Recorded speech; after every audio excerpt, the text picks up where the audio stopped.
नमस्कार मेरे प्यार दोस्तों, मैं सौरव कुमार सिंह स्टडी में आपका हार्दिक स्वागत करता हूं। आशा करता हूं कि आप लोगों की पढ़ाई बहुत अच्छे से चल रही होगी।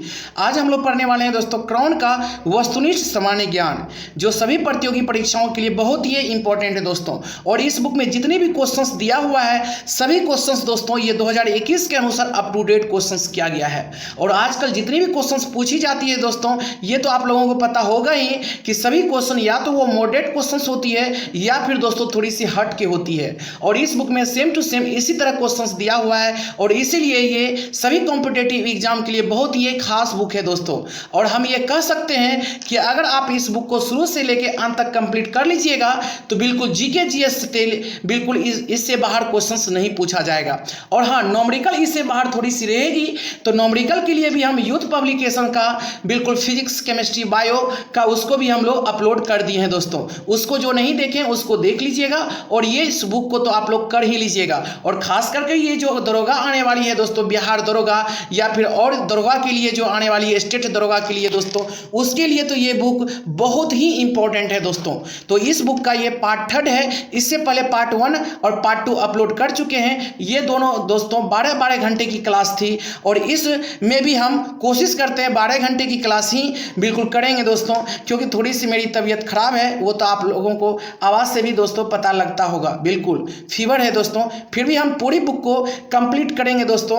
और इससे पहले जो बुक था दोस्तों, इससे पहले वीडियो जो हम अपलोड किए थे वो आप लोग अच्छी तरह से देखें और बिल्कुल वायरल भी किए दोस्तों। इसके लिए आप सभी को दोस्तों थैंक यू। चलिए दोस्तों हम स्टार्ट करते हैं। स्टार्ट करने से पहले आप इस बुक को देख लीजिए।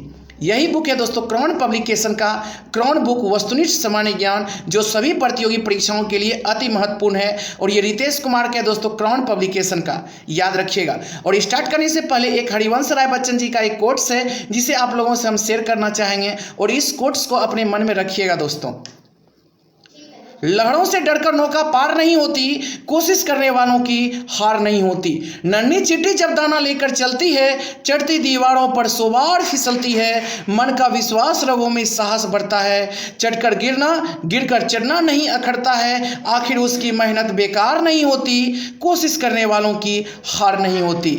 डुबकियां सिंधु में गोताखोर लगाता है, डुबकियां सिंधु में गोताखोर लगाता है, जा जाकर खाली हाथ लौट कर आता है। मिलते नहीं सहजी मोती गहरे पानी में, मिलते नहीं सहजी मोती गहरे पानी में, बढ़ता दोगुना उत्साह इसी हैरानी में। मुट्ठी उसकी खाली हर बार नहीं होती, कोशिश करने वालों की हार नहीं होती। एक अंतिम पंक्ति है दोस्तों, वो सफलता एक चुनौती है इसे स्वीकार करो, वो सफलता एक चुनौती है इसे स्वीकार करो। क्या कमी रह गई देखो और सुधार करो। जब तक नो सफल हो नींद चैन को त्यागो तुम, संघर्षों का मैदान छोड़कर मत भागो तुम। कुछ किए बिना ही जय जयकार नहीं होती, कोशिश करने वालों की हार नहीं होती, कोशिश करने वालों की हार नहीं होती। इस कोट्स को अपने मन में रखिएगा दोस्तों। सफलता के लिए किसी भी खास समय का इंतजार मत करो मेरे दोस्त, बल्कि अपने हर समय को खास बना लो। और याद रखिएगा दोस्तों, ये समय कभी भी रुकती नहीं है, तो आप लोग क्यों बीच में रुक जाते हैं दोस्तों। बिल्कुल जब तक लक्ष्य प्राप्त नहीं होता है दोस्तों तब तक बिल्कुल चलते रहना है, जब तक लक्ष्य प्राप्त ना हो जाए दोस्तों। याद रखिएगा, हमेशा पढ़ते रहिए। और हाँ, मेहनत का फल दोस्तों हमेशा मीठा होता है, ये आप लोगों को अच्छी तरह से पता होनी चाहिए दोस्तों। बिल्कुल मेहनत बरकरार रखिए दोस्तों। चलिए स्टार्ट करते हैं दोस्तों। भारत का भूगोल सामान्य परिचय क्षेत्रफल के बारे में देखिए।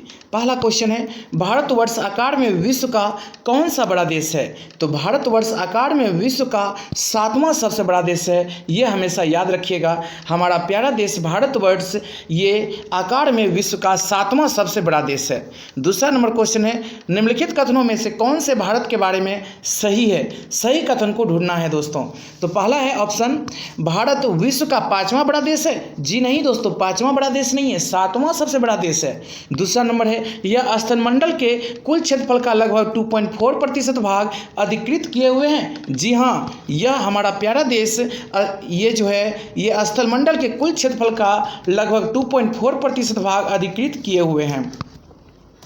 तीसरा नंबर है समूचा भारत उष्ण कटिबंध में स्थित है। जी नहीं, समूचा भारत उष्ण कटिबंध में स्थित नहीं है दोस्तों। चौथा नंबर है 82.5 डिग्री पूर्वी देशांतर का उपयोग भारतीय मानक समय को निर्धारित करने के लिए किया जाता है। जी हाँ, बिल्कुल दोस्तों, 82.5 डिग्री पूर्वी देशांतर का उपयोग भारतीय मानक समय को निर्धारित करने के लिए किया जाता है। तो यानी इसका राइट आंसर होगा ऑप्शन क्या दोस्तों, 2 और 4, यानी 2 और 4, ऑप्शन नंबर डी याद रखिएगा। नेक्स्ट तीसरा नंबर, अब हम लोग पढ़ेंगे अक्षांशीय विस्तार के बारे में।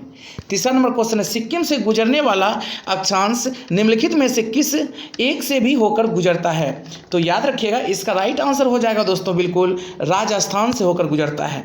सिक्किम से गुजरने वाला अक्षांश निम्नलिखित में से किस एक से भी होकर गुजरता है? तो ये राजस्थान से होकर गुजरता है दोस्तों। चौथा नंबर है जिस जिले से 70 डिग्री पूर्वी देशांतर रेखा गुजरती है वह कौन सा जिला है? तो वह जो जिला है दोस्तों वो याद रखिएगा जैसलमेर जिला है। जिस जिले से होकर 70 डिग्री पूर्वी देशांतर रेखा गुजरती है वह जिला है जैसलमेर। नेक्स्ट है 5 नंबर, देखिए भारत का अक्षांशीय फैलाव क्या है? भारत का जो अक्षांशीय फैलाव है दोस्तों यह 8 डिग्री 4 मिनट नॉर्थ से 37 डिग्री 6 मिनट नॉर्थ है। 8 डिग्री 4 मिनट नॉर्थ से 37 डिग्री 6 मिनट नॉर्थ है, ये हमेशा याद रखिएगा। अब हम लोग पढ़ेंगे कर्क रेखा के बारे में। कितने भारतीय प्रदेशों से होकर कर्क रेखा गुजरती है? तो याद रखिएगा दोस्तों ये बिल्कुल 8 से होकर गुजरती है। मित्र पर गमछा झाड़ आपको तो पता होगा ही, कितने भारतीय प्रदेशों से होकर कर्क रेखा गुजरती है? तो 8 प्रदेशों से होकर कर्क रेखा गुजरती है। 7 नंबर है निम्न नगरों में से कौन सा कर्क रेखा के निकट है? कर्क रेखा के निकट कौन सा नगर है दोस्तों? तो याद रखिए कोलकाता नगर कर्क रेखा के निकट है। 8 नंबर है जून माह में निम्न स्थानों में से कहां पर दिन की अवधि अधिकतम होती है? दिन की अवधि कहां अधिकतम होती है दोस्तों? तो दिल्ली में दिन की अवधि अधिकतम होती है। जून माह में निम्न स्थानों में से कहां पर दिन की अवधि अधिकतम होती है? तो दिल्ली में दिन की अवधि अधिकतम होती है। 9 नंबर है कर्क रेखा किस राज्य से होकर गुजरती है? कर्क रेखा किस राज्य से होकर गुजरती है दोस्तों? तो याद रखिए झारखंड से होकर कर्क रेखा गुजरती है, झारखंड से होकर। नेक्स्ट ऑप्शन के अनुसार ये 10 नंबर कौन सा महत्वपूर्ण अक्षांश भारत के 2 लगभग बराबर भागों में विभाजित करता है? तो याद रखिएगा यह है क्या 23.4 degree north, 23.4 degree north, 23.4 degree north दोस्तों उत्तर। कौन सा महत्वपूर्ण अक्षांश भारत के 2 लगभग बराबर भागों में विभाजित करता है? 23.4 डिग्री नॉर्थ। 11 नंबर है निम्नलिखित में से कौन सा भारतीय राज्य कर्क रेखा के उत्तर में स्थित है? निम्नलिखित में से कौन सा भारतीय राज्य कर्क रेखा के उत्तर में स्थित है दोस्तों? तो याद रखिए मणिपुर ये उत्तर में स्थित है। निम्नलिखित में से कौन सा भारतीय राज्य कर्क रेखा के उत्तर में स्थित है? तो ये मणिपुर कर्क रेखा के उत्तर में स्थित है। 12 नंबर क्वेश्चन है कर्क रेखा गुजरती है किससे होकर कर्क रेखा गुजरती है? तो याद रखिएगा मध्य प्रदेश से भी होकर गुजरती है, त्रिपुरा से भी होकर, मिजोरम से भी होकर गुजरती है दोस्तों कर्क रेखा। और आपको पता ही होगा कर्क रेखा होती है दोस्तों 23.5 डिग्री उत्तरी अक्षांश, 23.5 डिग्री नीचे दक्षिणी अक्षांश जो होगा वो मकर रेखा होगा दोस्तों, वो हमेशा याद रखिएगा। नेक्स्ट 13 नंबर निम्नांकित नगरों में से कौन कर्क रेखा से निकटतम दूरी पर स्थित है? कर्क रेखा से निकटतम दूरी पर स्थित है गांधीनगर दोस्तों, कर्क रेखा के निकटतम दूरी पर स्थित है। निम्नांकित नगरों में से कौन कर्क रेखा के निकटतम दूरी पर स्थित है? तो गांधीनगर दोस्तों कर्क रेखा के निकटतम दूरी पर स्थित है गांधीनगर। नेक्स्ट 14 नंबर मानक समय, देखिए निम्नलिखित में से कौन सा शहर भारतीय मानक समय IST देशांतर के निकटतम है? तो याद रखिएगा ये जो राइट आंसर हो जाएगा दोस्तों बिल्कुल रीवा। निम्नलिखित में से कौन सा शहर भारतीय मानक समय IST देशांतर के निकटतम है? तो रीवा दोस्तों निकटतम है। नेक्स्ट 15 नंबर यदि भारतीय मानक समय यामोत्तर पर मध्याह्न है तो 120 डिग्री पूर्वी देशांतर पर स्थानीय समय क्या होगा? तो याद रखिएगा इसका राइट आंसर होगा दोस्तों बिल्कुल 14.30। यदि भारतीय मानक समय यामोत्तर पर मध्याह्न है तो 120 डिग्री पूर्वी देशांतर पर स्थानीय समय क्या होगा? तो 14.30 याद रखिएगा। नेक्स्ट है भारतीय मानक समय की देशांतर रेखा 82.5 डिग्री या फिर 82 डिग्री 30 मिनट किस नगर से होकर गुजरती है? तो याद रखिए ये जो होकर गुजरती है दोस्तों ये इलाहाबाद के नैनी से होकर गुजरती है। भारतीय मानक समय की देशांतर रेखा 82.5 डिग्री किस नगर से होकर गुजरती है दोस्तों? तो याद रखिए इलाहाबाद के नैनी से होकर गुजरती है।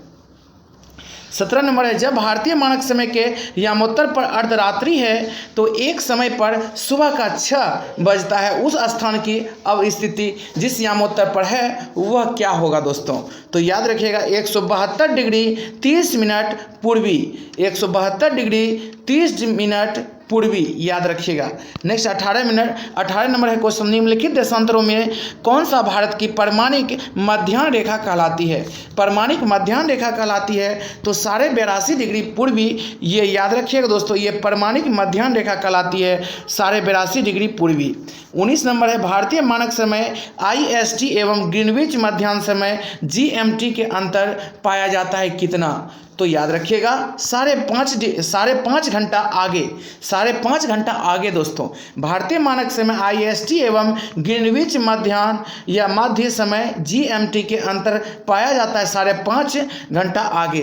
20 नंबर क्वेश्चन है, गुजरात के सबसे पश्चिमी गांव और अरुणाचल प्रदेश के सबसे पूर्वी छोर पर स्थित वालांग के समय में कितने घंटे का अंतराल होगा। तो ये दोस्तों 2 घंटे का अंतराल होगा। गुजरात के सबसे पश्चिमी गांव और अरुणाचल प्रदेश के सबसे पूर्वी छोर पर स्थित वालांग के समय में कितने घंटे का अंतराल होगा।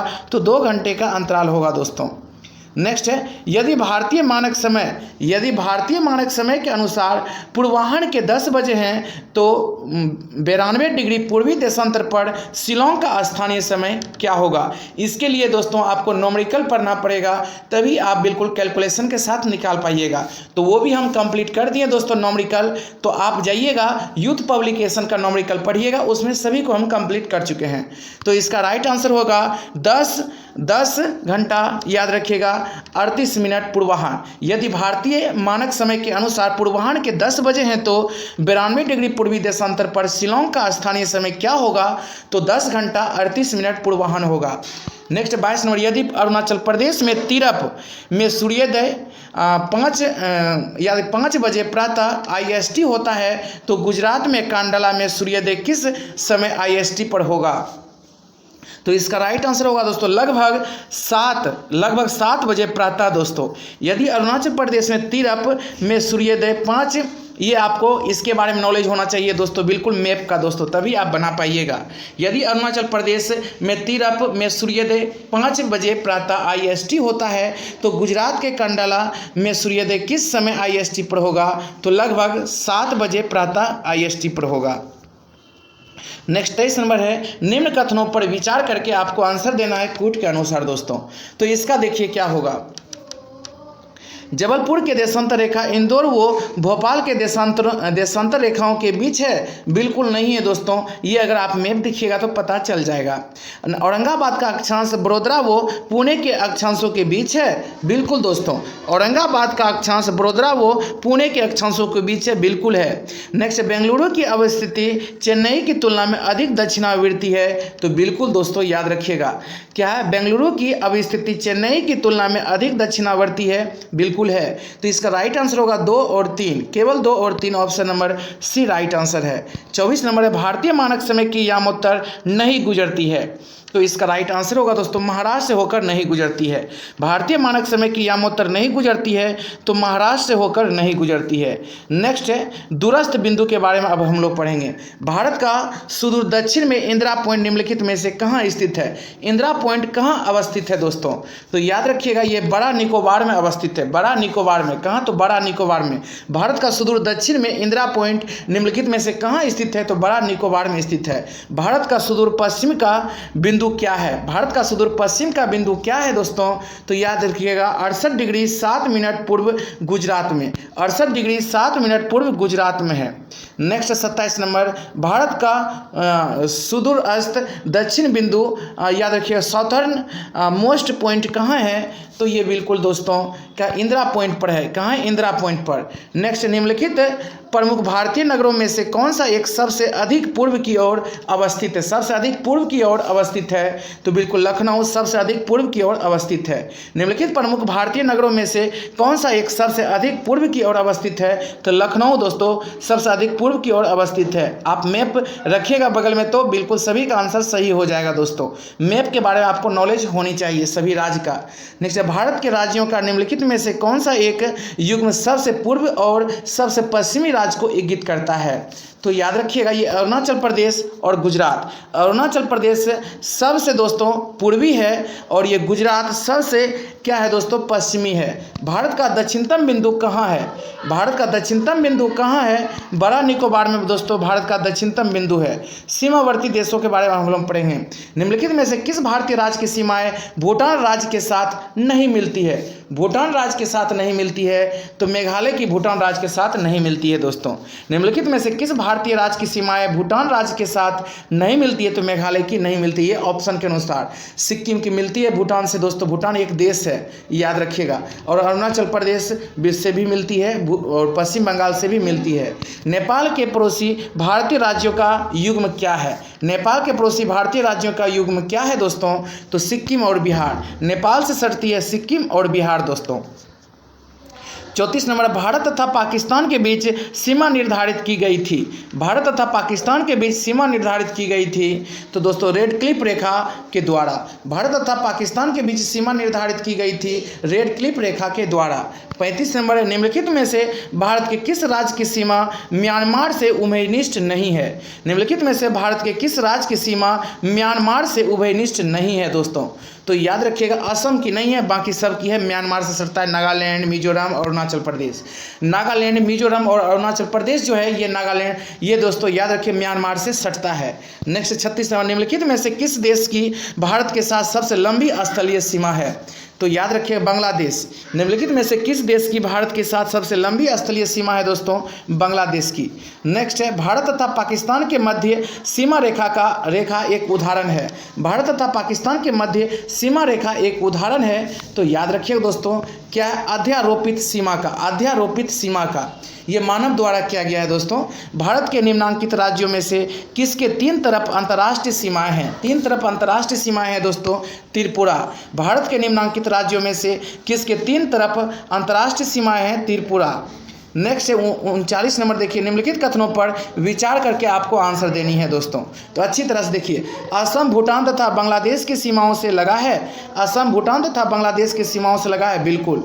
पश्चिम बंगाल भूटान तथा नेपाल की सीमाओं से लगा हुआ है। पश्चिम बंगाल भूटान तथा नेपाल की सीमाओं से लगा हुआ है, बिल्कुल लगा हुआ है। मिजोरम बांग्लादेश तथा म्यांमार की सीमाओं से लगा हुआ है दोस्तों, बिल्कुल याद रखिए। मिजोरम बांग्लादेश तथा म्यांमार की सीमाओं से लगा हुआ है मिजोरम, और असम भूटान तथा बांग्लादेश की सीमाओं से लगा हुआ है। पश्चिम बंगाल भूटान तथा नेपाल से लगा हुआ है। मिजोरम बांग्लादेश तथा म्यांमार से लगा हुआ है। सभी दोस्तों सही है इसका राइट आंसर होगा option number A 1, 2, 3। Durand line किसके साथ भारत की सीमा निर्धारित करती है? ड्यूरंड लाइन किसके साथ भारत की सीमा निर्धारित करती है दोस्तों? तो ये याद रखिएगा, ये अफगानिस्तान के साथ। ड्यूरंड लाइन किसके साथ भारत की सीमा निर्धारित करती है? तो अफगानिस्तान के साथ करती है। नेक्स्ट है, कौन से भारतीय राज्य की अधिकतम सीमा म्यांमार से स्पर्श करती है? कौन से भारतीय राज्य की अधिकतम सीमा म्यांमार से स्पर्श करती है दोस्तों? तो ये याद रखिए अरुणाचल प्रदेश। कौन से भारतीय राज्य की अधिकतम सीमा म्यांमार से स्पर्श करती है? अरुणाचल प्रदेश। निम्नलिखित राज्यों में से कौन सा राज्य बांग्लादेश से अपनी सीमा नहीं बनाता है दोस्तों? तो याद रखिएगा बिल्कुल नागालैंड नहीं बनाता है। निम्नलिखित राज्यों में से कौन सा राज्य बांग्लादेश से अपनी सीमा नहीं बनाता है? तो नागालैंड नहीं बनाता है। नेक्स्ट 43 नंबर देखिए, निम्न में किस राज्य की सीमा बांग्लादेश से नहीं मिलती है दोस्तों? तो याद रखिएगा मणिपुर की नहीं मिलती है। निम्न में किस राज्य की सीमा बांग्लादेश से नहीं मिलती है? तो मणिपुर की नहीं मिलती है। भारत और चीन की उत्तर पूर्वी सीमा का सीमांकन कौन सी रेखा करती है? भारत और चीन की दोस्तों, तो याद रखिएगा मैकमोहन रेखा। भारत और चीन की उत्तर पूर्वी सीमा का सीमांकन कौन सी रेखा करती है? तो मैकमोहन रेखा करती है दोस्तों, याद रखिएगा। भारत के निम्नलिखित राज्यों के समूह में से कौन सा समूह पाकिस्तान से सीमा बनाता है? तो याद रखिएगा दोस्तों पंजाब, जम्मू कश्मीर, राजस्थान और गुजरात। पंजाब, जम्मू कश्मीर, राजस्थान तथा गुजरात। भारत के निम्नांकित या निम्नलिखित राज्यों में के समूह में से कौन सा समूह पाकिस्तान से सीमा बनाता है? पंजाब, जम्मू कश्मीर, राजस्थान और गुजरात। 46 नंबर है, बांग्लादेश की सीमा से लगे भारत के राज्य कौन से हैं? तो याद रखिएगा दोस्तों मेघालय, असम, पश्चिम बंगाल, त्रिपुरा। मेघालय, असम, पश्चिम बंगाल, त्रिपुरा। याद रखिए ये बांग्लादेश की सीमा से लगे भारतीय राज्य हैं। 47 नंबर देखिए क्या है दोस्तों, भारत के किस प्रदेश की सीमा 3 देशों क्रमशः नेपाल, भूटान एवं चीन से मिलती है? तो याद रखिएगा सिक्किम की। भारत के किस प्रदेश की सीमाएं 3 देशों क्रमशः नेपाल, भूटान एवं चीन से मिलती है? सिक्किम। 48 नंबर है, किसके द्वारा भारत श्रीलंका से अलग होता है? भारत श्रीलंका से किसके द्वारा अलग होता है? पाक डमरू मध्य से अलग होता है दोस्तों, याद रखिएगा। अब इसके बारे में सभी हम 48 क्वेश्चन का आंसर एक जगह दे देते हैं और आप लोग मिला लीजिएगा। नेक्स्ट है भौतिक विभाजन। भारत के प्राकृतिक प्रदेश के बारे में अब हम लोग पढ़ेंगे। भारत कितने प्राकृतिक प्रदेशों में विभाजित है? तो भारत 6 प्राकृतिक प्रदेशों में दोस्तों विभाजित है, 6। नेक्स्ट दूसरा नंबर देखिए, यदि हिमालय पर्वत श्रेणियां नहीं होती तो भारत पर सर्वाधिक संभाव्य भौगोलिक प्रभाव क्या होता? तो इसका राइट आंसर क्या है वो देखिए दोस्तों। देश के अधिकांश भाग में साइबेरिया से आने वाली शीत लहरों का अनुभव होता, बिल्कुल दोस्तों होता। और सिंधु गंगा मैदान इतनी सुविस्तृत जलोढ़ मृदा से वंचित होता, बिल्कुल दोस्तों वंचित होता। और मानसून का प्रतिरूप वर्तमान प्रतिरूप से भिन्न होता, ये भी बिल्कुल भिन्न होता दोस्तों। तो इसका मतलब राइट आंसर इसका हो जाएगा 1, 2, 3, याद रखिएगा। नेक्स्ट तीसरा नंबर देखिए, भारत से उपबंध पूरा चुंबकीय परिमाणों या परिणामों से संकेत मिलते हैं कि भूतकाल में भारतीय स्थलपिंड सरका है। भारत से उपलब्ध पूरा चुंबकीय परिणामों से संकेत मिलते हैं कि भूतकाल में भारतीय स्थलपिंड सरका है। तो इसका राइट आंसर होगा दोस्तों, बिल्कुल याद रखिएगा, उत्तर को। नेक्स्ट 4 नंबर देखिए, निम्न में से कौन सा कथन असत्य है? गलत को ढूंढना है दोस्तों। तो इसका तो राइट आंसर सी नंबर हो जाएगा। भारत के पश्चिमी समुद्र तट का निर्माण नदियों के जमाव क्रिया द्वारा हुआ है, ये दोस्तों गलत है, बाकी सब सही है। तो भूमिकीय दृष्टि से प्रायद्वीपीय क्षेत्र भारत का सबसे प्राचीन भाग है, बिल्कुल दोस्तों भाग है। और हिमालय विश्व में सबसे नवीन वलित फोल्डेड पर्वतों को प्रदर्शित करते हैं, बिल्कुल। भारत में गोंडवाना शिलाओं में कोयला का विस्तृत भंडार है दोस्तों, बिल्कुल दोस्तों याद रखिएगा। क्या है तो सही क्या है वो देखिए, भूमिकीय दृष्टि से प्रायद्वीपीय क्षेत्र भारत का सबसे प्राचीन भाग है और हिमालय विश्व में सबसे नवीन वलित फोल्डेड पर्वतों को प्रदर्शित करता है। और भारत में गोंडवाना शिलाओं में कोयले का बृहत्तम भंडार है दोस्तों। नेक्स्ट है 5वां नंबर देखिए, भारतीय उपमहाद्वीपीय मूलतः एक विशाल भूखंड का भाग था जिसे क्या कहते हैं? तो याद रखिए, जिसे गोंडवाना लैंड कहते हैं दोस्तों। भारतीय उपमहाद्वीप मूलतः एक विशाल भूखंड का भाग था जिसे क्या कहते हैं? तो जिसे गोंडवाना लैंड कहते हैं। नेक्स्ट 6 नंबर देखिए, सूची 1 को सूची 2 से मिलान करना है दोस्तों। इस टाइप का क्वेश्चंस बहुत ही एग्जाम में क्वेश्चन पूछा जाता है, तो याद रखिएगा। ये दक्कन ट्रेप जो है दोस्तों, दक्कन ट्रेप ये क्रिटेशियस आदि नूतन से ये संबंधित है, दक्कन ट्रेप। उसके बाद पश्चिमी घाट जो है दोस्तों, पश्चिमी घाट ये उत्तर नूतन से संबंधित है, पश्चिमी घाट। और उसके बाद अरावली जो है दोस्तों, अरावली ये प्री कैम्ब्रियन से संबंधित है, अरावली प्री कैम्ब्रियन से संबंधित है दोस्तों, अरावली। उसके बाद नर्मदा ताप्ती जलोढ़ निक्षेप, नर्मदा ताप्ती जो है दोस्तों, नर्मदा ताप्ती जलोढ़ निक्षेप जो है दोस्तों बहुत ही इंपॉर्टेंट है, ये बिल्कुल अत्यंत नूतन से संबंधित है, ये हमेशा याद रखिएगा, ये ऑप्शनल क्वेश्चन है। नेक्स्ट, उत्तराखंड के किस भाग में पाताल तोड़ कुएं पाए जाते हैं? उत्तराखंड के किस भाग में पाताल तोड़ कुएं पाए जाते हैं दोस्तों? तो याद रखिएगा, तराई में ये पाताल तोड़ कुएं पाए जाते हैं। 8 नंबर है, केरल का कुट्टानाड या कुट्टानाडु प्रसिद्ध है किस लिए? केरल का कुट्टानाड या कुट्टानाडु प्रसिद्ध है किस लिए? तो ये बिल्कुल प्रसिद्ध है दोस्तों भारत का न्यूनतम ऊंचाई वाला क्षेत्र से, भारत का न्यूनतम ऊंचाई वाला क्षेत्र से ये संबंधित है। नेक्स्ट 9 नंबर है, भारत में भू आंकड़ों की रचना के संबंध में निम्नलिखित कथनों पर मनन करना है या फिर विचार करना है दोस्तों। तो ये देखिए ये क्या है, संरचनात्मक दृष्टि से मेघालय पठार दक्कन पठार का ही विस्तृत भाग है, बिल्कुल दोस्तों भाग है। संरचनात्मक दृष्टि से मेघालय पठार दक्कन पठार का ही भाग है। और उसके बाद है दोस्तों, उसके बाद है कश्मीर घाटी की रचना एक समभिन्नति में हुई है, बिल्कुल कश्मीर घाटी की रचना एक समभिन्नति में हुई है। और उसके बाद है बिल्कुल क्या, तो गंगा मैदान की रचना एक अग्रगर्त में हुई है, गंगा मैदान की रचना बिल्कुल दोस्तों एक अग्रगर्त में हुई है। और हिमालय की उत्पत्ति भारतीय प्लेट, यूरोपीय तथा चीनी प्लेट के त्रिकोणीय अभिसरण के फलस्वरूप हुई है, नहीं दोस्तों टेथिस नामक पर्वत से हुआ है। तो इसका राइट आंसर ए नंबर हो जाएगा। उत्तर का पर्वतीय प्रदेश, इसके बारे में अब हम लोग पढ़ेंगे। हिमालय की रचना समानांतर वलय श्रेणियों से हुई है, जिसमें से प्राचीनतम श्रेणी कौन सी है? जिसमें से प्राचीनतम श्रेणी दोस्तों बृहत हिमालय श्रेणी है। हिमालय की रचना समांतर वलय श्रेणियों से हुई है, जिसमें से प्राचीनतम श्रेणी बृहत हिमालय श्रेणी है। निम्नलिखित में से कौन सबसे नवीन पर्वत श्रेणी है? तो इसका राइट आंसर होगा दोस्तों शिवालिक। निम्नलिखित में से कौन सबसे नवीन पर्वत श्रेणी है? शिवालिक। शिवालिक श्रेणियों की ऊंचाई क्या है? शिवालिक श्रेणियों की ऊंचाई क्या है दोस्तों?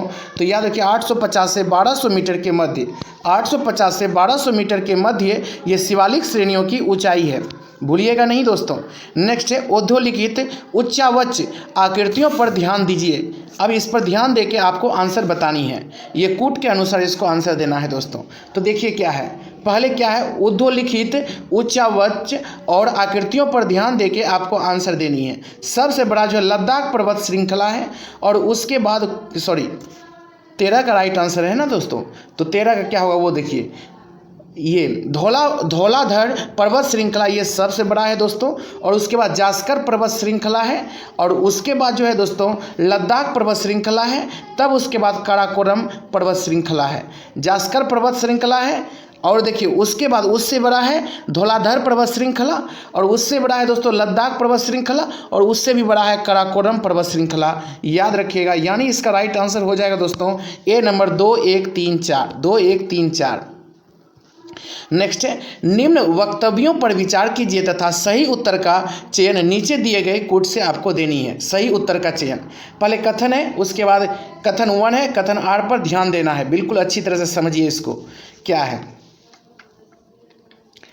हिमालय से निकलने वाली सभी नदियां सतत वाहिनी हैं। बिल्कुल दोस्तों, हिमालय से जितनी भी नदियां निकलती है सभी नदियां सतत वाहिनी हैं, और हिमालय अपनी वर्षा का अधिकांश दक्षिणी पश्चिमी मानसून से प्राप्त करता है। ये भी दोस्तों सही है, लेकिन यहाँ देखिए थोड़ी सी, यहाँ हिमालय अपनी वर्षा का अधिकांश दक्षिणी पश्चिमी मानसून से प्राप्त करती है, बिल्कुल प्राप्त करती है, लेकिन यहाँ नदियाँ से संबंधित क्वेश्चन पूछा गया है, और यहाँ वर्षा से दे दिया, दोनों अलग अलग दिया है दोस्तों।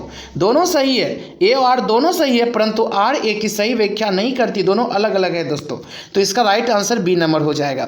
नेक्स्ट 15 नंबर है, निम्नलिखित में से कौन सी चट्टान प्रणाली भारत में नवीनतम है? भारत में नवीनतम कौन सी है? तो याद रखिएगा, ये भारत में नवीनतम गोंडवाना है दोस्तों। गोंडवाना भारत में नवीनतम है। निम्नलिखित में से कौन सी चट्टान प्रणाली भारत में नवीनतम है? गोंडवाना। नेक्स्ट 16 नंबर, कौन से पर्वत हिमालय श्रृंखला का अंग नहीं है? कौन सा पर्वत हिमालय श्रृंखला का अंग नहीं है? तो याद रखिए अरावली दोस्तों, ये हिमालय श्रृंखला का अंग नहीं है, अरावली। 17 नंबर है, उत्पत्ति की दृष्टि से निम्न पर्वत श्रेणियों में से सबसे नवीनतम कौन सी है? सबसे नवीनतम कौन सी है? तो पटकोई श्रेणियां दोस्तों। क्या है, उत्पत्ति की दृष्टि से निम्न पर्वत श्रेणियों में से सबसे नवीनतम कौन सी है? तो पटकोई श्रेणियां सबसे नवीनतम है। नेक्स्ट, लघु हिमालय स्थित है मध्य में, किसके मध्य में लघु हिमालय स्थित है? तो लघु हिमालय शिवालिक और महान हिमालय के बीच स्थित है। लघु हिमालय जो स्थित है दोस्तों मध्य में, शिवालिक और महान हिमालय के मध्य में स्थित है। नेक्स्ट 19 नंबर, हिमालय की पहाड़ी श्रृंखला में ऊंचाई के साथ साथ निम्न कारणों से वनस्पति में परिवर्तन आता है। कौन सी कारणों से वनस्पति में परिवर्तन आता है? देखिए, तापमान में गिरावट से, बिल्कुल तापमान में गिरावट से भी होती है, वर्षा में बदलाव से भी होता है, और उसके बाद दोस्तों मिट्टी का अनउपजाऊ होना, 1 2 3 बिल्कुल राइट आंसर हो जाएगा ए नंबर। नेक्स्ट, निम्न वक्तव्यों पर विचार कर सही उत्तर का चयन करके आपको आंसर देना है। सेम टू सेम उसी तरह क्वेश्चन है दोस्तों, देखिए अच्छी तरह से। क्या है, देखिए, हिमालय से निकलने वाली नदियां सतत वाहिनी है, बिल्कुल सतत वाहिनी है, और हिमालयन नदियों का उद्गम स्रोत हिमालयों में स्थित है। बिल्कुल दोस्तों, दोनों नदियों से संबंधित है, इसका मतलब दोनों सही है। और क्या है, ए और आर दोनों सही है, और आर ए की पुष्टि करता है दोस्तों, बिल्कुल पुष्टि कर रहा है यहाँ पर। नेक्स्ट 21 नंबर, निम्नलिखित में से उत्तर दिशा की ओर के क्रम वाली पर्वत श्रेणी कौन सी है? उत्तर दिशा की ओर, तो याद रखिएगा इसका राइट आंसर हो जाएगा पीर पंजाल पर्वत श्रेणी, उसके बाद जास्कर पर्वत श्रेणी, उसके बाद लद्दाख पर्वत श्रेणी, काराकोरम पर्वत श्रेणी, याद रखिएगा। निम्नलिखित में से उत्तर दिशा की ओर के क्रम वाली पर्वत श्रेणी कौन सी है? पीर पंजाल पर्वत श्रेणी है, जास्कर पर्वत श्रेणी है, लद्दाख पर्वत श्रेणी है, काराकोरम पर्वत श्रेणी है दोस्तों। नेक्स्ट है 22 नंबर देखिए, पश्चिमी भाग में हिमालय की श्रेणियों का दक्षिण से उत्तर की ओर निम्नांकित में से कौन सा क्रम सही है? तो इसका राइट आंसर हो जाएगा शिवालिक, लघु, महान, लघु हिमालय, महान हिमालय। शिवालिक, लघु हिमालय और महान हिमालय। शिवालिक श्रेणी का निर्माण हुआ है, शिवालिक श्रेणी का जो निर्माण हुआ है याद रखिएगा सेनोजोइक में। शिवालिक श्रेणियों का निर्माण हुआ है सेनोजोइक में। नेक्स्ट है 24 नंबर, पीर पंजाल श्रेणी पाई जाती है कहाँ? पीर पंजाल श्रेणी जो पाई जाती है दोस्तों जम्मू कश्मीर में पीर पंजाल श्रेणी पाई जाती है। 25 नंबर है, पश्चिमी हिमालय संसाधन प्रदेश का प्रमुख संसाधन है। पश्चिमी हिमालय संसाधन प्रदेश के प्रमुख संसाधन है कौन सा? तो इसका राइट आंसर होगा दोस्तों वन। क्या है? वन। 27 नंबर, शिवालिक पहाड़ियाँ निम्न में से किसका हिस्सा है? शिवालिक पहाड़ियाँ। शिवालिक पहाड़ियाँ दोस्तों हिमालय का हिस्सा है शिवालिक पहाड़ियाँ। नेक्स्ट 28 नंबर, हिमालय पर्वत श्रेणी निम्नलिखित में से किस राज्य का हिस्सा नहीं है? हिमालय पर्वत श्रेणी निम्नलिखित में से किस राज्य का हिस्सा नहीं है दोस्तों? तो याद रखिएगा ये उत्तर प्रदेश का हिस्सा नहीं है। 29 नंबर, निम्नलिखित में कौन अक्साई चीन का भाग है? निम्नलिखित में कौन अक्साई चीन का भाग है? लद्दाख पठार दोस्तों अक्साई चीन का भाग है लद्दाख पठार। नेक्स्ट देखिए, आप कूट के अनुसार आपको आंसर देनी है। जब आप हिमालय की यात्रा करेंगे तो निम्नलिखित को देखेंगे। किसको किसको देखेंगे जब हिमालय की यात्रा करेंगे दोस्तों? तो अच्छी तरह से देखिए, गहरे खड्ड को देखेंगे बिल्कुल दोस्तों, और घुमाव वाले नदी मार्ग को देखेंगे, इसको भी देखेंगे, समानांतर पर्वत श्रेणी भी दिखेंगे, और भूस्खलन के लिए उत्तरदायी तीव्र ढाल या पर्वतता देखेंगे। सभी देखेंगे, 1 2 3 4 बिल्कुल सही हो जाएगा। 31 नंबर है, हिमालय का पर्वत पदीय प्रदेश कौन सी है? हिमालय का पर्वत पदीय प्रदेश कौन सी है? तो याद रखिएगा दोस्तों बिल्कुल शिवालिक है। कौन सी है? शिवालिक है। नेक्स्ट है, किन दो पर्वत श्रेणियों के मध्य कश्मीर घाटी स्थित है? किन दो पर्वत श्रेणियों के मध्य कश्मीर घाटी स्थित है दोस्तों? तो याद रखिएगा ये जो कश्मीर घाटी स्थित है ये वृहत हिमालय और पीर पंजाल के बीच कश्मीर घाटी स्थित है। 33 नंबर है, निम्नांकित या निम्नलिखित समूहों में कौन सा पूर्व से पश्चिम की ओर पर्वत शिखरों का सही क्रम है? तो इसका राइट आंसर होगा दोस्तों कंचनजंगा, एवरेस्ट, अन्नपूर्णा, धौलागिरी। निम्नलिखित समूह में कौन सा पूर्व से पश्चिम की ओर पर्वत शिखरों का सही क्रम है दोस्तों? कंचनजंगा, एवरेस्ट, अन्नपूर्णा, याद रखिए धौलागिरी। नेक्स्ट है, हिमालय पर्वत श्रेणियां निम्नलिखित में से किस राज्य का हिस्सा नहीं है? हिमालय पर्वत श्रेणियां तो याद रखिए उत्तर प्रदेश का दोस्तों हिस्सा नहीं है हिमालय पर्वत श्रेणियां। नेक्स्ट 35 नंबर है दोस्तों, उत्तर भारत में उप महा हिमालय क्षेत्र के सहारे फैले समतल मैदान को कहा जाता है क्या? उत्तर भारत में उप हिमालय क्षेत्र के सहारे फैले समतल मैदान को कहा जाता है क्या? तो याद रखिए भाबर कहा जाता है दोस्तों। उत्तर भारत में उप हिमालय क्षेत्र के सहारे फैले समतल मैदान को कहा जाता है भाबर। 36 नंबर, निम्नलिखित राज्यों में से कौन सा पटकाई पहाड़ियों से संलग्न नहीं है? निम्नलिखित राज्यों में से कौन सा पटकाई पहाड़ियों से संलग्न नहीं है दोस्तों? तो याद रखिएगा ये त्रिपुरा नहीं है, बिल्कुल त्रिपुरा नहीं है। 37 नंबर, हिमालय पर्यायवाची है। हिमालय पर्यायवाची है किसका? तो हिमालय का पर्यायवाची दोस्तों मध्य हिमालय का। हिमालय पर्यायवाची है मध्य हिमालय का पर्यायवाची है हिमालय। माउंट एवरेस्ट की ऊंचाई क्या है? माउंट एवरेस्ट की ऊंचाई क्या है दोस्तों? 8,850 metre ASL। 8,850 metre ASL। Next है, निम्न में से कौन याद रखिए रेजिड्यूल पर्वत का उदाहरण है? निम्न में से कौन रेजिड्यूल पर्वत का उदाहरण है? तो याद रखिएगा दोस्तों बिल्कुल अरावली। क्या है दोस्तों? अरावली। नेक्स्ट 40 नंबर, निम्नलिखित में से कौन एक कर्नाटक, केरल एवं तमिलनाडु राज्यों के मिलन स्थल पर स्थित है? निम्नलिखित में से कौन एक कर्नाटक, केरल एवं तमिलनाडु राज्यों के मिलन स्थल पर स्थित है दोस्तों? तो याद रखिएगा नीलगिरी पहाड़ियाँ। निम्नलिखित में से कौन एक कर्नाटक, केरल और तमिलनाडु राज्य के मिलन स्थल पर स्थित है? तो नीलगिरी पहाड़ियाँ स्थित है। नेक्स्ट है, भारतीय प्रायद्वीप की सबसे ऊंची चोटी कौन सी है? भारतीय प्रायद्वीप की सबसे ऊंची चोटी एनाई मुड्डी है दोस्तों। भारतीय प्रायद्वीप की सबसे ऊंची चोटी एनाई मुड्डी है, याद रखिएगा। भारत की निम्नलिखित में से कौन सी पर्वत श्रेणी केवल एक ही राज्य में फैली है? भारत की निम्नलिखित में से कौन सी पर्वत श्रेणी केवल एक ही राज्य में दोस्तों फैली हुई है? तो याद रखिएगा अजंता। भारत की निम्नलिखित में से कौन सी पर्वत श्रेणी केवल एक ही राज्य में फैली हुई है? अजंता। नेक्स्ट, निम्नलिखित में से सबसे प्राचीन पर्वत श्रृंखला कौन सी है? निम्नलिखित में से सबसे प्राचीन पर्वत श्रृंखला कौन सी है? तो याद रखिए अरावली। निम्नलिखित में से सबसे प्राचीन पर्वत श्रृंखला कौन सी है दोस्तों? तो ये अरावली है।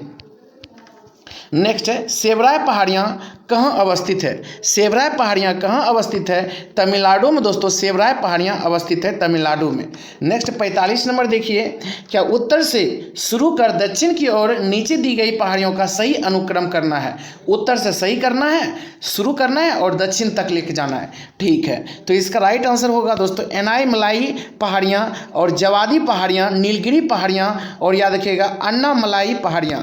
क्या है? नल्ला मलाई पहाड़ियाँ, नल्ला मलाई पहाड़ियाँ, जवादी पहाड़ियाँ, नीलगिरी पहाड़ियाँ और याद रखिएगा अन्ना मलाई पहाड़ियाँ। बिल्कुल यह है नल्ला मलाई पहाड़ियाँ, लास्ट में अन्ना मलाई पहाड़ियाँ। नेक्स्ट देखिए, नेक्स्ट 46 नंबर है क्या दोस्तों? काड्रामम, काड्रामम पहाड़ियाँ जिन राज्यों की सीमाओं पर स्थित है वह है, तो इसका राइट आंसर होगा केरल एवं तमिलनाडु। काड्रामम पहाड़ियाँ जिन राज्यों की सीमाओं पर स्थित है वह है केरल एवं तमिलनाडु।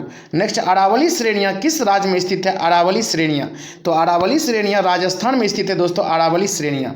नीलगिरी पर्वतमाला जिस राज्य में स्थित है वह है, तो याद रखें वह तमिलनाडु है दोस्तों। नीलगिरी पर्वतमाला जिस राज्य में स्थित है वह है तमिलनाडु। नेक्स्ट है 49 नंबर, महाराष्ट्र एवं कर्नाटक में पश्चिमी घाट डैश कहलाते हैं? महाराष्ट्र एवं कर्नाटक में पश्चिमी घाट डैश कहलाते हैं दोस्तों? तो याद रखिए सह्याद्री कहलाते हैं। महाराष्ट्र एवं कर्नाटक में पश्चिमी घाट सह्याद्री कहलाते हैं। 50 नंबर, निम्नलिखित में से कौन सा युग्म सही सुमेलित नहीं है? तो इसका राइट आंसर हो जाएगा दोस्तों मांडव पहाड़ियाँ महाराष्ट्र, ये नहीं है, बाकी सब है। बिल्कुल याद रखिएगा। क्या गढ़जात पहाड़ियाँ उड़ीसा में? बिल्कुल। और उसके बाद नल्ला मलाई पहाड़ियाँ आंध्र प्रदेश में दोस्तों, नल्ला मलाई पहाड़ियाँ। सेवराय पहाड़ियाँ तमिलनाडु में, सेवराय पहाड़ियाँ तमिलनाडु में है, नल्ला मलाई पहाड़ियाँ आंध्र प्रदेश में है और गढ़जात पहाड़ियाँ उड़ीसा में है दोस्तों, याद रखिएगा। नेक्स्ट 51 नंबर देखिए, अरावली श्रेणियों की अनुमानित आयु क्या है? अरावली श्रेणियों की अनुमानित आयु क्या है दोस्तों? तो याद रखिएगा इसका आयु बिल्कुल 570 मिलियन वर्ष है।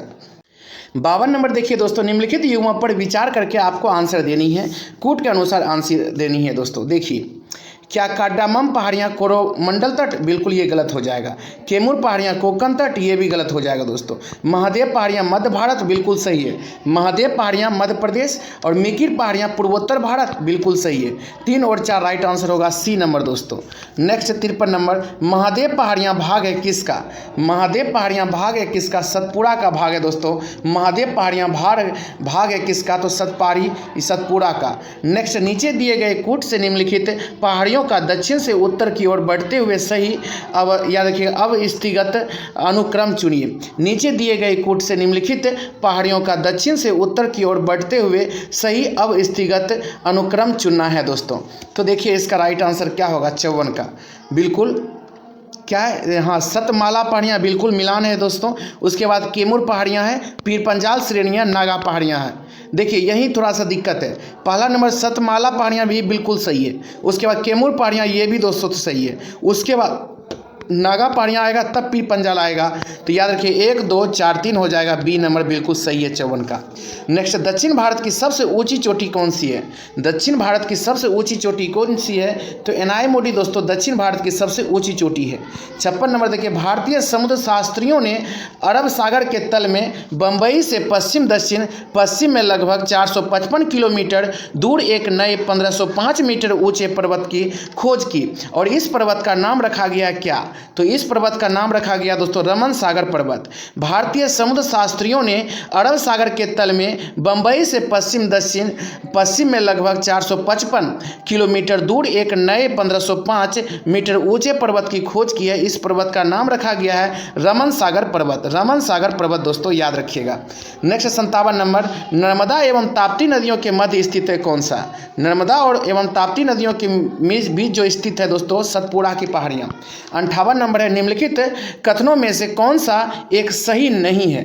एक सही नहीं है दोस्तों, तो यह पश्चिमी घाट उत्तरी क्षेत्र में अपेक्षाकृत अधिक ऊंचाई, ये सही नहीं है, बाकी सब सही है, नहीं को चुना था दोस्तों। पश्चिमी घाट में एनाईमोडी सबसे ऊंची चोटी है, बिल्कुल। उसके बाद दोस्तों ताप्ती नदी सतपुड़ा के दक्षिण में, बिल्कुल सतपुड़ा के दक्षिण में। नर्मदा नदी तथा ताप्ती नदी घाटियाँ पुरानी रिफ्ट घाटियाँ मानी जाती है, बिल्कुल दोस्तों मानी जाती है। और यहाँ गलत को ढूंढना था, इसीलिए इसका राइट आंसर दोस्तों ए नंबर हो जाएगा 58 का, गलत को ढूंढना था। 59 नंबर, निम्नलिखित में से कौन महाराष्ट्र में नहीं स्थित है? निम्नलिखित में से कौन महाराष्ट्र में स्थित नहीं है? मांडव पहाड़ियाँ महाराष्ट्र में स्थित नहीं है दोस्तों। निम्नलिखित में से कौन महाराष्ट्र में नहीं स्थित है? मांडव पहाड़ियाँ महाराष्ट्र में स्थित नहीं है। नेक्स्ट 60 नंबर, जहाँ पूर्वी घाट और पश्चिमी घाट मिलते हैं वहाँ निम्नलिखित में से कौन सी पहाड़ियाँ अवस्थित है? जहाँ पूर्वी घाट एवं पश्चिमी घाट मिलते हैं वहाँ निम्नलिखित में से कौन सी पहाड़ियाँ अवस्थित है दोस्तों? तो याद रखिएगा नीलगिरी की पहाड़ियाँ अवस्थित है। धूपगढ़ चोटी स्थित है कहाँ? धूपगढ़ चोटी स्थित है कहाँ दोस्तों? सतपुड़ा रेंज में ये धूपगढ़ चोटी स्थित है, सतपुड़ा रेंज में। नेक्स्ट दोस्तों 62 नंबर देखिए, 2 बार माउंट एवरेस्ट पर विजय प्राप्त करने वाली महिला पर्वतारोही कौन सी है? 2 बार माउंट एवरेस्ट पर विजय प्राप्त करने वाली महिला पर्वतारोही कौन सी है दोस्तों? तो याद रखिएगा संतोष यादव है, संतोष यादव। 63 नंबर, भारत की सर्वोच्च पर्वत चोटी कौन सी है? भारत की सर्वोच्च पर्वत चोटी कौन सी है? तो याद रखिए K2 गॉडविन ऑस्टिन। भारत की सर्वोच्च पर्वत चोटी कौन सी है? K2 Godwin Austen. 64 number, mount Everest शिखर पर चढ़ने वाली पहली महिला थी कौन? माउंट एवरेस्ट शिखर पर चढ़ने वाली, तो इसका राइट आंसर होगा दोस्तों जुको तेवई। क्या? तो जुको तेवई है। नेक्स्ट, नंदा देवी स्थित है कहाँ? नंदा देवी जो स्थित है दोस्तों, तो याद रखिएगा ये नंदा देवी भारत में स्थित है दोस्तों। नंदा देवी कहाँ स्थित है? देखिए यहाँ बहुत ही कन्फ्यूजन क्वेश्चन है, सभी मारेंगे भारत में और गलती से हम भी भारत में ही मार दिए। देखिए ये भारत में नहीं स्थित है दोस्तों, माउंट क्या दोस्तों नंदा देवी ना, नंदा देवी तो बिल्कुल दोस्तों भारत में उत्तराखंड में स्थित है। नंदा देवी उत्तराखंड में स्थित है। माउंट एवरेस्ट जो पूछा जाएगा ये बिल्कुल नेपाल में स्थित है दोस्तों। माउंट एवरेस्ट नेपाल में स्थित है। गुरु शिखर पर्वत चोटी कौन से राज्य में अवस्थित है? गुरु शिखर पर्वत चोटी कौन से राज्य में अवस्थित है दोस्तों? तो याद रखिएगा राजस्थान में गुरु शिखर पर्वत श्रेणी स्थित है। नेक्स्ट, निम्न में से सही क्रम क्या है? सही क्रम आपको ढूंढना है और आंसर बतानी है। तो mount Everest, Godwin Austen, Kanchenjunga. Mount Everest, Godwin Austen और कंचनजंगा। एवरेस्ट पर चढ़ने वाली द्वितीय भारतीय महिला है कौन?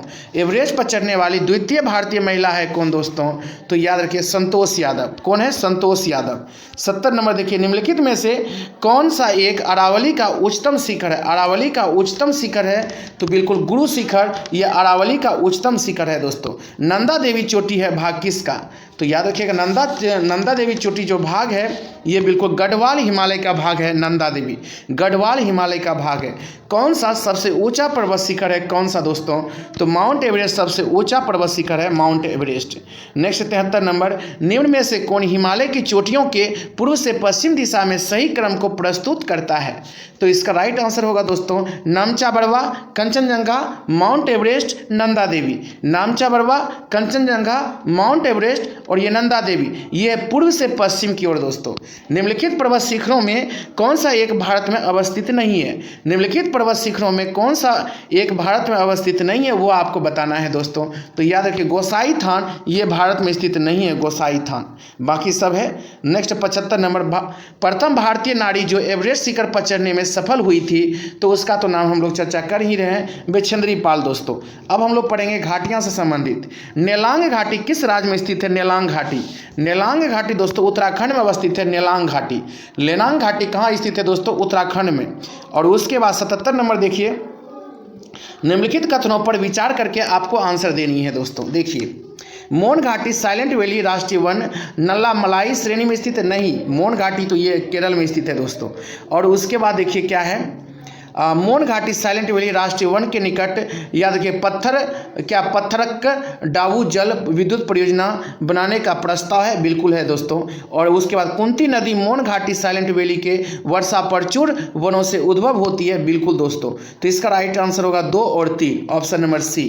क्या है? तो मोन घाटी साइलेंट वैली राष्ट्रीय वन के निकट याद रखिए पत्थर का डाबू जल विद्युत परियोजना बनाने का प्रस्ताव है। और कुंती नदी मोन यमन घाटी साइलेंट वैली के वर्षा प्रचुर वनों से उद्भव होती है दोस्तों। नेक्स्ट 78 नंबर, कुल्लू घाटी जिन पर्वत श्रेणियों के बीच अवस्थित है वे कौन से हैं? कुल्लू घाटी तो धौलाधर तथा पीर पंजाल, धौलाधर तथा पीर पंजाल। कुल्लू घाटी जिन पर्वतों के बीच अवस्थित है वह है धौलाधर तथा पीर पंजाल। नेक्स्ट है, अब सूची 1 को सूची 2 से मिलान करके आपको आंसर देनी है दोस्तों। बहुत ही अच्छा क्वेश्चन है, देखिए अच्छी तरह से। मरखा घाटी कहाँ है? तो याद रखिए ये जो मरखा घाटी है जम्मू कश्मीर में है दोस्तों, मरखा घाटी। जुकू घाटी कहाँ है? तो जुकू घाटी दोस्तों नागालैंड में जुकू घाटी। और उसके बाद सांगला घाटी कहाँ है? तो सांगला घाटी जो है दोस्तों याद रखिए हिमाचल प्रदेश में सांगला घाटी है। यूथांग घाटी कहाँ है? तो यूथांग घाटी सिक्किम है दोस्तों, यूथांग घाटी सिक्किम है। मरखा घाटी जम्मू कश्मीर में है, जुकू घाटी नागालैंड में है, सांगला घाटी दोस्तों ये हिमालय प्रदेश में है, और यूथांग घाटी कहाँ है? तो सिक्किम में। ऑप्शन नंबर डी होगा 3 4 2 1। नेक्स्ट देखिए 80 नंबर, निम्नांकित युग्मों में से किसका सुमेल नहीं है? अर्थात दोस्तों गलत को ढूंढना है, याद रखिए गलत को ढूंढना है दोस्तों। तो देखिए भोर घाट हिमाचल प्रदेश में है, ये गलत है, बाकी सब सही है। बोमडिला दर्रा अरुणाचल प्रदेश में है, नाथुला दर्रा सिक्किम में दोस्तों, पालघाट दर्रा केरल में है। याद रखिएगा पालघाट दर्रा केरल में, नाथुला दर्रा सिक्किम में, बोमडिला दर्रा दोस्तों अरुणाचल प्रदेश में। नेक्स्ट 81, नाथुला दर्रा किस राज्य में स्थित है? तो अभी जस्ट हम लोग चर्चा किए हैं ऊपर ही, तो इसका राइट आंसर हो जाएगा सिक्किम में। नाथुला दर्रा कहाँ है दोस्तों? सिक्किम में।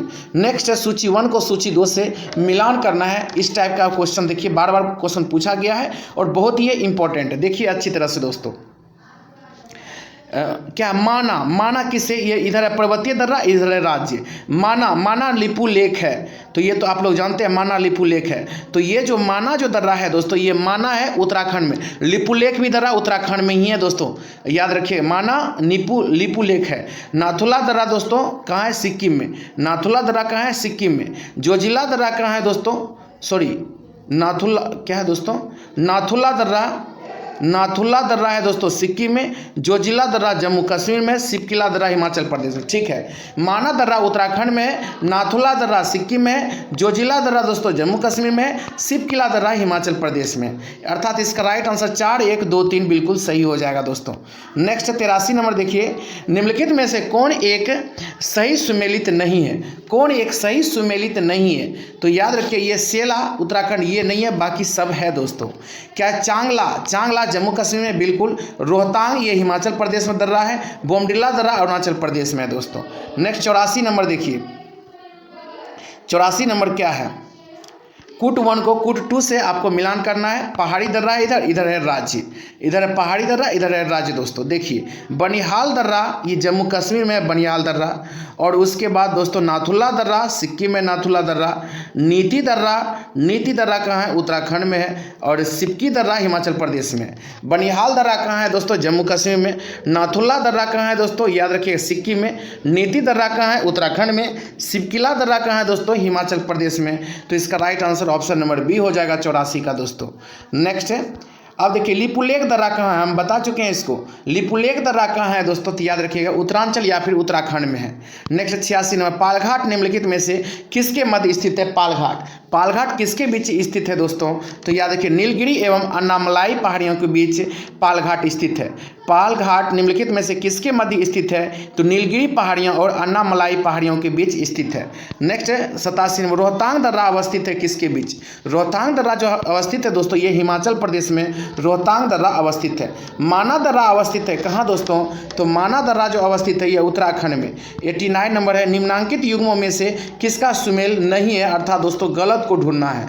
किसको? तो गलत को। लिपुलेख दर्रा उत्तर प्रदेश ये तो गलत है, लिपुलेख दर्रा उत्तराखंड भी बताए थे। सिपकिला दर्रा दोस्तों बिल्कुल हिमाचल प्रदेश में है। नाथुला दर्रा सिक्किम में है। जोजिला दर्रा कश्मीर में है। जोजिला दर्रा कश्मीर में है। उसके बाद दोस्तों नाथुला दर्रा सिक्किम में है, लिपुलेख दर्रा उत्तराखंड में, सिपकिला दर्रा दोस्तों हिमाचल प्रदेश में है, याद रखिएगा। नेक्स्ट है 90 नंबर देखिए, 90 नंबर भी बहुत ही इंपॉर्टेंट क्वेश्चन हैं। क्या है? सूची 1 को सूची 2 से मिलना है। बुमला इधर पर्वतीय दर्रा इधर राज्य है। बुमला दर्रा किस राज्य में है? तो बुमला दर्रा किस राज्य में है? तो याद रखिए ये जो बुमला दर्रा है ये अरुणाचल प्रदेश में है। और उसके बाद मूलिंग दर्रा किस राज्य में है दोस्तों? मूलिंग दर्रा ये सिक्किम में। मूलिंग दर्रा किस राज्य में है? सिक्किम में दोस्तों। तो तो याद रखिएगा मूलिंग दर्रा बिल्कुल सिक्किम में है। और उसके बाद है सिपकिला दर्रा। सिपकिला दर्रा जो है दोस्तों ये भी कहाँ है? सिपकिला दर्रा उत्तराखंड में सिपकिला दर्रा। और जलेपला दर्रा कहाँ है? देखिए दोस्तों इसको अच्छी तरह से मिलान करके देखना है। देखिए बुमला दर्रा, बुमला दर्रा सूची 1 को सूची 2 से मिलान करना है। बुमला दर्रा दोस्तों याद रखिएगा अरुणाचल प्रदेश में, ये तो बिल्कुल सही है। उसका जलेपला दर्रा ये गलती था दोस्तों, जलेपला दर्रा सिक्किम में ही है। जलेपला दर्रा कहाँ है? सिक्किम में है। और उसके बाद मूलिंगला दर्रा कहाँ है? मूलिंगला दर्रा उत्तराखंड में और सिपकिला दर्रा हिमाचल प्रदेश में। अब सही है, बुमला दर्रा दोस्तों अरुणाचल प्रदेश में, जलेपला दर्रा सिक्किम में। याद रखिए जलेपला दर्रा सिक्किम में है, नाथुला दर्रा भी सिक्किम में है। और उसके बाद है दोस्तों मूलिंग दर्रा उत्तराखंड में, सिपकिला दर्रा हिमाचल प्रदेश में है। तो इसका राइट आंसर होनी चाहिए दोस्तों 1 3 4 2। तो बी नंबर 1 3 4 2 है दोस्तों। नेक्स्ट देखिए 91 नंबर, निम्नलिखित में से कौन सा सुमेलित नहीं है? अर्थात दोस्तों गलत को ढूंढना है। किसको? गलत को। देखिए सिपकिला दर्रा जम्मू कश्मीर दिया है, ये तो गलत है। जलेपला दर्रा सिक्किम में बिल्कुल, माना और नीति दर्रा दोनों उत्तराखंड में बिल्कुल, बोमडिला दर्रा अरुणाचल प्रदेश में। सिपकिला दर्रा कहाँ है? आप लोग कमेंट सेक्शन में बताइए, भी जस्ट बताए थे। निम्नलिखित दर्रों में से किससे होकर ले जाने का रास्ता है? निम्नलिखित दर्रों में से किससे होकर ले जाने का रास्ता है दोस्तों? तो याद रखिए जोजिला दर्रा से होकर ले जाने का रास्ता है, जोजिला दर्रा से। नेक्स्ट है निम्नलिखित दर्रों में से कौन उत्तराखंड में अवस्थित है? निम्नलिखित दर्रों में से कौन उत्तराखंड में अवस्थित है दोस्तों? तो याद रखिएगा बिल्कुल लिपुलेख दर्रा ये उत्तराखंड में अवस्थित है। 94 नंबर, निम्नलिखित में से कौन एक सुमेलित नहीं है? निम्नलिखित में से कौन एक सुमेलित नहीं है? तो ये नाथुला दर्रा अरुणाचल प्रदेश, गलत है। नाथुला दर्रा कहाँ है दोस्तों? अभी जस्ट हम बता चुके हैं, कमेंट सेक्शन में बताइए। लिपुलेख दर्रा उत्तराखंड में है, रोहतांग दर्रा हिमाचल प्रदेश में दोस्तों, पालघाट दर्रा केरल में। पालघाट दर्रा केरल में, रोहतांग दर्रा हिमाचल प्रदेश में, लिपुलेख दर्रा उत्तराखंड में, नाथुला दर्रा सिक्किम में दोस्तों। नेक्स्ट हिम रेखा अब हम लोग पढ़ेंगे। क्या चौड़ाबाड़ी ग्लेशियर स्थित है कहाँ? चौड़ाबाड़ी ग्लेशियर जो अवस्थित है दोस्तों केदारनाथ मंदिर के उत्तर में। चौड़ाबाड़ी ग्लेशियर स्थित है केदारनाथ मंदिर के उत्तर में स्थित। 96 नंबर है, हिमालय में हिम रेखा निम्न के बीच होती है। हिम रेखा किसके बीच होती है? तो 4300 से 600 मीटर पूर्व में। 4300 से 600 मीटर पूर्व में याद रखिएगा हिमालय की हिम रेखा स्थित है।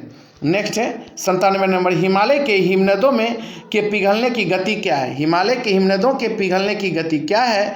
तो याद रखिएगा इसका राइट आंसर सबसे अधिक है दोस्तों। 98 नंबर, निम्न में कौन सा हिमनद सबसे बड़ा है? कौन सा हिमनद सबसे बड़ा है? तो सियाचिन दोस्तों सबसे बड़ा है, सियाचिन सबसे बड़ा है। 99 नंबर देखिए, निम्नलिखित हिमनदों में से कौन सा उत्तराखंड के कुमाऊं प्रक्षेत्र में अवस्थित है या फिर प्रदेश में अवस्थित है? निम्नलिखित हिमनदों में से कौन सा उत्तराखंड के कुमाऊं क्षेत्र में अवस्थित है दोस्तों? तो इसका राइट आंसर होगा मिलाम दोस्तों। नेक्स्ट 100 नंबर, छोटा नागपुर पठार का सर्वाधिक घना बसा जिला धनबाद क्यों है? छोटा नागपुर पठार का सर्वाधिक घना बसा जिला धनबाद क्यों है दोस्तों? तो याद रखिए खनन उद्योग का विकास तथा औद्योगिकरण, खनन उद्योग का विकास तथा औद्योगिकरण। नेक्स्ट 101 नंबर, अरावली एवं विंध्य श्रृंखलाओं के मध्य कौन सा पठार स्थित है? अरावली एवं विंध्य श्रृंखलाओं के मध्य कौन सा पठार अवस्थित है दोस्तों? तो याद रखिएगा मालवा का पठार अवस्थित है, मालवा का पठार। 102 नंबर है, दंडकारण्य भारत के किस भाग में अवस्थित है? दंडकारण्य, ये जो दंडकारण्य है दोस्तों ये पूर्वी में अवस्थित है दंडकारण्य। 103 नंबर, भारत के अतिरिक्त प्रायद्वीपीय पर्वत निर्मित हुए। भारत के अतिरिक्त प्रायद्वीपीय पर्वत निर्मित हुए, तो इसका राइट आंसर क्या होगा दोस्तों? तो याद रखिएगा बिल्कुल क्या, तो पेलियोजोइक महाकल्प से, पेलियोजोइक महाकल्प से। 104 नंबर है, भारत के दक्कन के पठार पर बेसाल्ट निर्मित लावा सेलों का निर्माण हुआ है। तो याद रखिएगा क्रेटिसियस युग में, क्रेटिसियस युग में भारत के दक्कन के पठार पर बेसाल्ट निर्मित लावा सेलों का निर्माण हुआ है क्रेटिसियस युग में दोस्तों। नेक्स्ट दंडकारण्य क्षेत्र अवस्थित है, दंडकारण्य क्षेत्र जो अवस्थित है तो इसका जो राइट आंसर हो जाएगा दोस्तों ये बिल्कुल छत्तीसगढ़ एवं उड़ीसा में। दंडकारण्य क्षेत्र अवस्थित है छत्तीसगढ़ एवं उड़ीसा में। 107 नंबर देखिए, संरचनात्मक रूप से मेघालय क्षेत्र किसका भाग है? संरचनात्मक रूप से मेघालय क्षेत्र किसका भाग है दोस्तों? तो याद रखिएगा ये बिल्कुल दक्कन का पठार का भाग है संरचनात्मक रूप से मेघालय क्षेत्र। नेक्स्ट है 108 नंबर देखिए, मेघालय का पठार भाग है किसका? मेघालय का पठार भाग है दोस्तों प्रायद्वीपीय खंड का भाग है मेघालय का पठार। 109 नंबर देखिए, भारत के किस राज्य का समुद्री तट सबसे अधिक लंबा है? सबसे अधिक लंबा है दोस्तों गुजरात का। भारत के किस राज्य का समुद्री तट सबसे लंबा है? तो याद रखिए गुजरात का। नेक्स्ट 110 नंबर, क्या प्राचीन भारतीय ऐतिहासिक भूगोल में रचनाकार या रत्नाकर नाम सूचक था किसका? तो इसका राइट आंसर होगा हिंद महासागर का दोस्तों। प्राचीन भारतीय ऐतिहासिक भूगोल में रत्नाकर नाम सूचक है किसका? तो हिंद महासागर का। भारत के पश्चिमी तटीय मैदान के उत्तरी भाग को जिस अन्य नाम से भी जाना जाता है वह है, तो याद रखिएगा वह है दोस्तों कोकन। क्या भारत के पश्चिमी तटीय मैदान के उत्तरी भाग को जिस अन्य नाम से भी जाना जाता है वह है कोकन। क्या है दोस्तों? कोकन। नेक्स्ट है 112 नंबर देखिए, भारत में कितने राज्य तटरेखा से लगे हैं? भारत में कितने राज्य तटरेखा से लगे हैं दोस्तों? 9 राज्य। 113 नंबर, भारत के प्रादेशिक जल क्षेत्र का विस्तार क्या है? भारत का प्रादेशिक जल क्षेत्र का विस्तार क्या है दोस्तों? तो याद रखिएगा ये तट से 12 समुद्री मील तक, तट से 12 समुद्री मील तक है। नेक्स्ट 115 नंबर, भारत की तटरेखा की कुल लंबाई लगभग कितनी है? तो इसका राइट आंसर होगा दोस्तों 7500 किलोमीटर। भारत की तटरेखा की कुल लंबाई लगभग कितनी है? 7500 किलोमीटर है। नेक्स्ट है 116 नंबर, भारत वर्ष के निम्न शहरों पर विचार करें तथा नीचे दिए गए कोड से ज्ञात करें कि इनमें से कौन पश्चिमी तट पर अवस्थित है। तो इसका राइट आंसर क्या होगा दोस्तों? देखिए जंजीरा अवस्थित है, उसके बाद उडुपी अवस्थित है, जंजीरा और उडुपी। 117 नंबर देखिए, तमिलनाडु व आंध्र प्रदेश के तट का नाम क्या है? तमिलनाडु व आंध्र प्रदेश तट का नाम है दोस्तों कोरोमंडल तट। 118 नंबर देखिए, मन्नार की खाड़ी किसके तट के साथ अवस्थित है? मन्नार की खाड़ी। ये जो मन्नार की खाड़ी है दोस्तों ये तमिलनाडु के, याद रखिए मन्नार की खाड़ी किसके तट के साथ अवस्थित है? तो तमिलनाडु। 119 नंबर देखिए, भारत के निम्नलिखित तटों में से कौन कृष्णा डेल्टा एवं केप केमोरिन के मध्य अवस्थित है? तो इसका राइट आंसर होगा कोरोमंडल तट। भारत के निम्नांकित तटों में से कौन कृष्णा डेल्टा एवं केप केमोरिन के मध्य अवस्थित है? कोरोमंडल तट। उसके बाद 120 नंबर देखिए क्या कह रहा है। 120 नंबर इंपॉर्टेंट है दोस्तों, थोड़ी सी ध्यान से देखिए। सूची 1 को सूची 2 से मिलाना है। इधर है सागर पुलिन, इधर है राज्य दोस्तों। तो याद रखिएगा इधर है सागर पुलिन, इधर है राज्य। तो इसका राइट आंसर देखिए दीघा पश्चिम बंगाल में, और गोपालपुर उड़ीसा में दोस्तों गोपालपुर। उसके बाद कलांगुट गोवा में कलांगुट, मरीना तमिलनाडु में। दीघा पश्चिम बंगाल में, गोपालपुर उड़ीसा में, और उसके बाद कलांगुट गोवा में, मरीना तमिलनाडु में दोस्तों। इसका राइट आंसर हो जाएगा बिल्कुल 120 का बी नंबर 2341। नेक्स्ट 121 नंबर, आपको यत्र तत्र कुछ अनोखे याद रखिएगा डेनमार्क वासी मिल जाएंगे, परंतु उसका कारण यह है कि डेनमार्क की चौकी हुआ करती थी।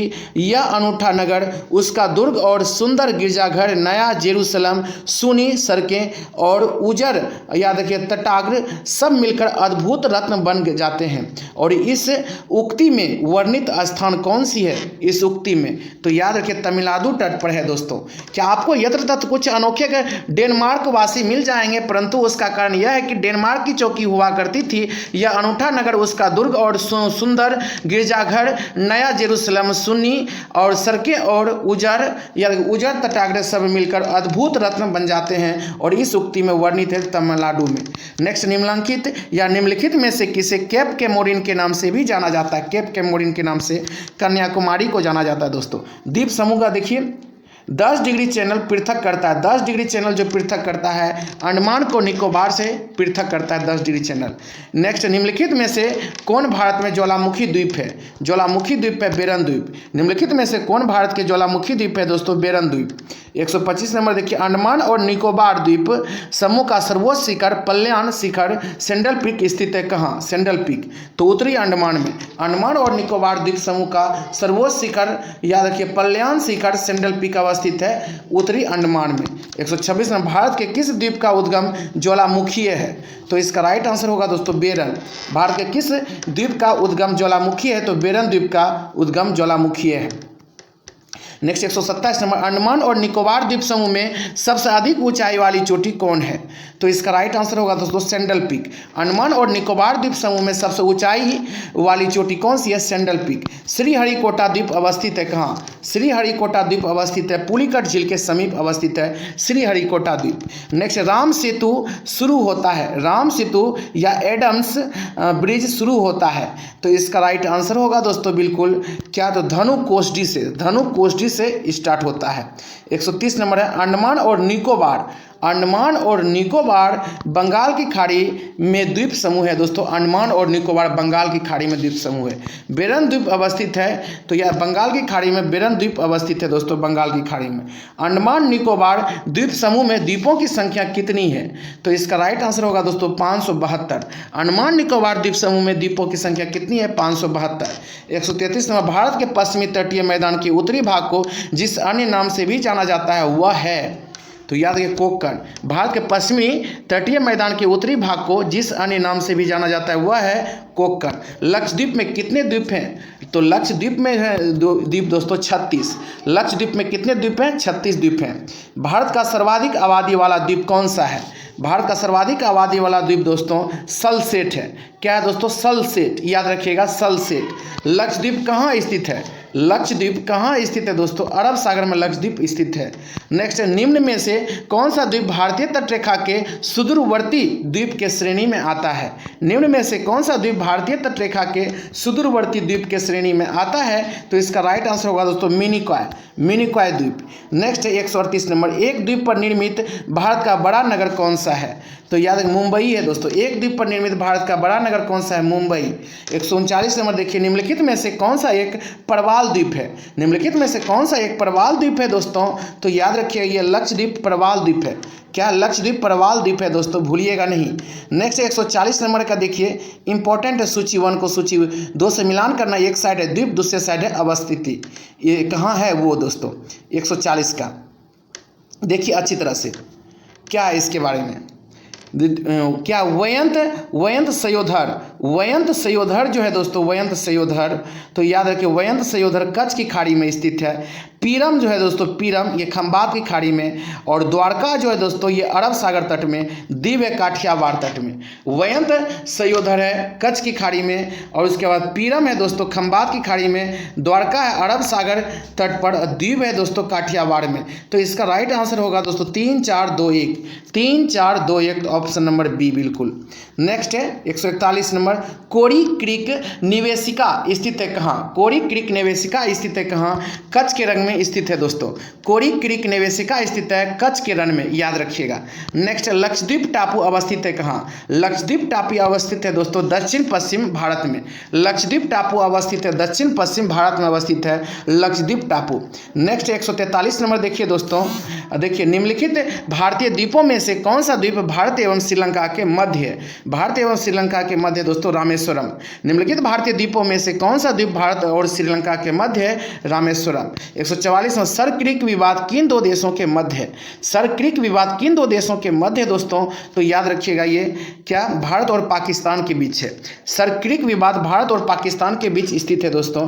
ये टोटल 144 क्वेश्चंस, ये बिल्कुल भूगोल का यहाँ पर बिल्कुल पूरी तरह से भूगोल शुरू से लेकर अंतिम तक दोस्तों कंप्लीट हो गया है।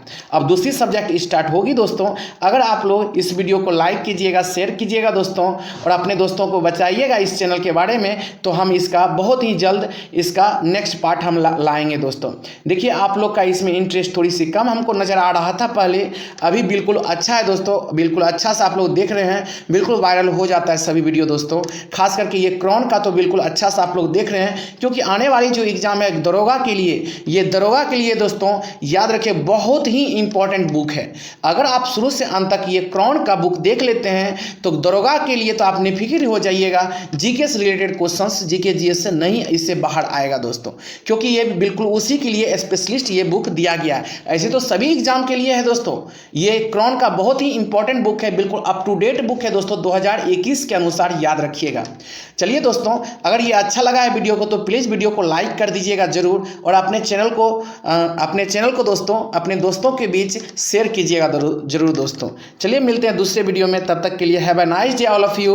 अपना ख्याल रखिए, अपने फैमिली का ख्याल रखिए और अच्छी तरह से दोस्तों पढ़ाई लिखाई कीजिए दोस्तों। बिल्कुल एग्ज़ाम निकालना है तो फिर डरना क्या दोस्तों, अच्छी तरह से भीड़ जाइए।